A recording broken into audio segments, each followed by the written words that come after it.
Hey y'all, Prof again. Who is the fastest S-Class hero?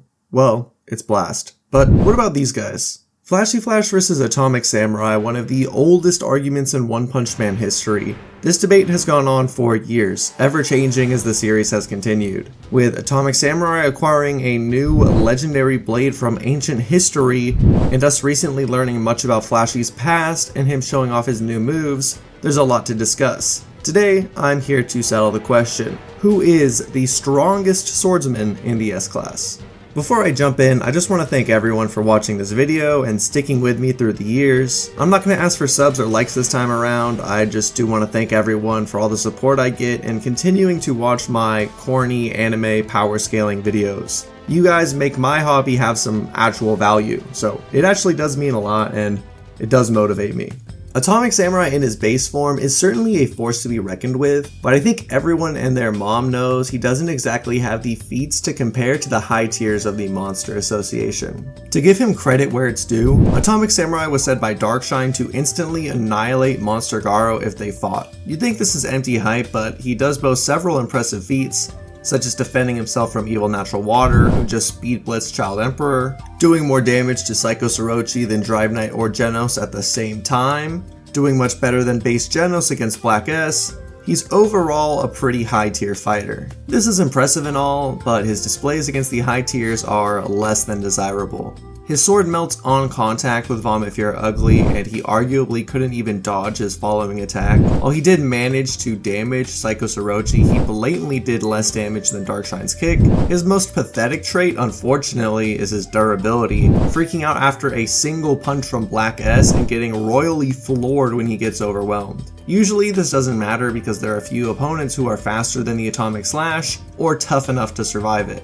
Flashy Flash is both of these things, however. Ignoring his higher end scaling, Flashy Flash blatantly scales relative to Monster Garou in terms of strength. Even without using his sword, he was capable of clashing with Garou and Platinum S countless times, and the fact he didn't get completely overwhelmed until much later in the fight shows he was in fact strong enough to keep up with characters of this tier. Right before this, Garou blew a hole in Vomit Fear Ugly, and in a weaker form was strong enough to clash with Darkshine and damage him. Even lowballing for fighting a stronger version of Garou, Flash should at least be comparable to Darkshine in terms of power and durability. Many think Flash couldn't possibly be more physically powerful than Darkshine, but this is just some weird fan headcanon. All Flash has really done in the series is easily defeat dragon level monsters, fight Monster Garou, and fight Platinum S, none of which make him weaker than Darkshine. I found this more so stems from a narrative argument that Darkshine is meant to be some top tier in physical strength, but this is just plain not true. As strong as he is, Darkshine has become the benchmark for the strong in this universe. He lost to Garou, Vomit Fear Ugly melted his muscles, and Golden S straight up one-shot him,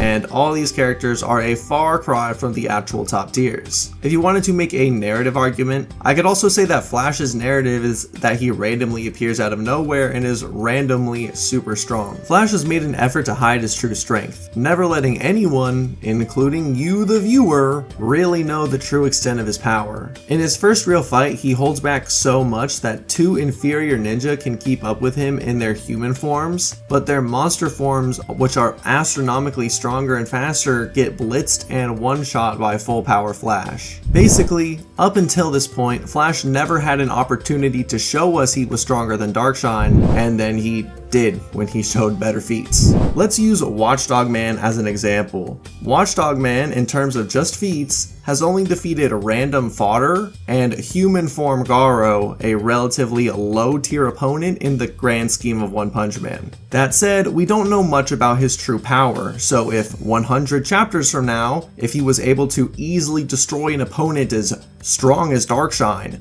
as fast as Flashy Flash, and as skilled as Silverfang, would you still say he's only a little above Garou level?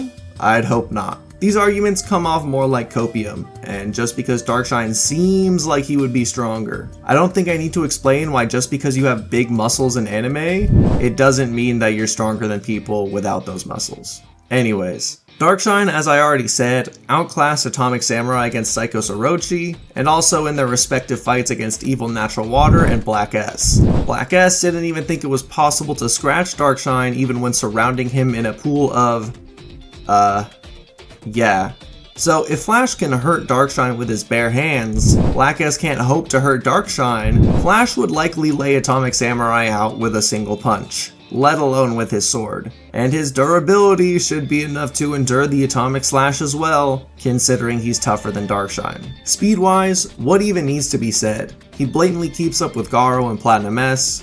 Garou was already so deadly, Darkshine thought nobody, not even Atomic Samurai, would be able to defeat him. And his speed is enough to blitz Darkshine and Vomit Fear Ugly. Atomic Samurai does have impressive feats of blitzing Vomit Fear Ugly too, but Flash could compete with a more evolved Garou. He should be at least a little faster than Atomic Samurai, if not bare minimum in the same tier, combined with far greater power and durability. At best, Atomic Samurai would at least be able to see Flash coming before he gets swiftly floored. Of course, I have to discuss the infamous databook statement that Atomic Samurai is the world's strongest swordsman. I heard some people argue Flash is a ninja, not a swordsman, so it doesn't count, but this databook straight up calls Flash a swordsman, so he should be included. The real problem with this databook is its knowledge base. This guide seems to be acting like a guide actually made by the Hero Association, listing stats like popularity and lacking knowledge on certain heroes like Pig God and Drive Knight, which an omniscient narrator would already know about. Like I said earlier, the Hero Association knows nothing about Flash's true strength. Yes, there are instances of information the Hero Association shouldn't have, like Saitama's battle with Boros, but the guide is also littered with hyperbolic statements. The trump card of all trump cards while talking about a random A-class hero's special move, or Saitama and Boros moving faster than the average Joe can see when they're obviously moving at speeds so far faster than lightning or arguably even light. There's tons of random hype statements like that which don't make much sense when looking at the greater context. This guide also says Flashy Flash is the fastest S-class, so according to this guide, he's faster than Atomic Samurai and would just punch his head off like I already said. Skill-wise, they're both masters of their respective arts. Atomic Samurai has mastered the blade, the only man capable of performing the atomic slash. Flash, on the other hand, has been trained since birth in the arts of killing, assassination, hand-to-hand combat, and countless ninja techniques. He might even know every ninjutsu, period, giving him a near limitless arsenal of techniques. I think it's fair to say, when it strictly comes to sword combat, Atomic Samurai is probably better. However, Flash is no slouch either. And I don't think it really matters that much considering Flash is so much stronger. I mean, imagine you took a normal guy, and he was a karate black belt, and then you took a guy who could lift cars off the street, punch holes in solid steel, and throw people in the air, and he just so happened to be pretty good at karate too. You wouldn't assume that the skill difference would have that much impact on the fight. With the Sunblade, Atomic Samurai gets a pretty noticeable buff however, now able to nearly kill a Homeless Emperor in Golden S in just a few pages. In specific, he's now able to leave small cuts across Golden S body and ultimately chop his arm off. Seeing as Golden S is basically just a stronger version of Darkshine, this is a very impressive upgrade, but still doesn't really compare to Flash's feats. Golden S failed to do any serious damage to Vomit Fear Ugly during their brief scuffle, while Garou could straight up one-shot him. You could say Golden S wasn't going all out, but we just don't know.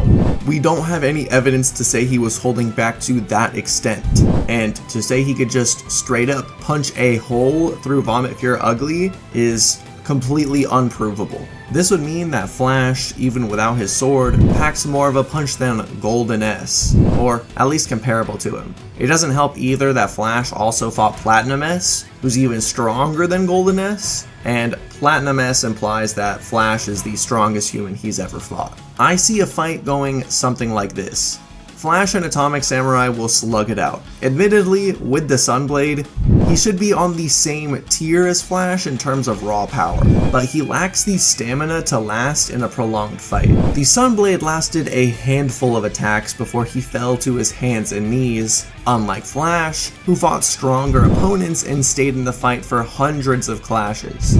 Worst case scenario, Flash wins the battle of attrition, and best case, the fact he could even brawl with Platinum S and impress him, he'd boast even more power than the Sunblade, possibly with his bare hands. I'd never personally take it quite that far, but it is possible, and some people think it. That's without mentioning the fact that Flash has been getting stronger since the end of the Monster Association arc, while Atomic Samurai seemingly hasn't made any progress with the Sunblade and just recently started his training. It's possible when he returns from his training, Atomic Samurai will have some new gains, but until then, Flash remains as the top swordsman of the S-Class, and Atomic Samurai remains as a sandbag.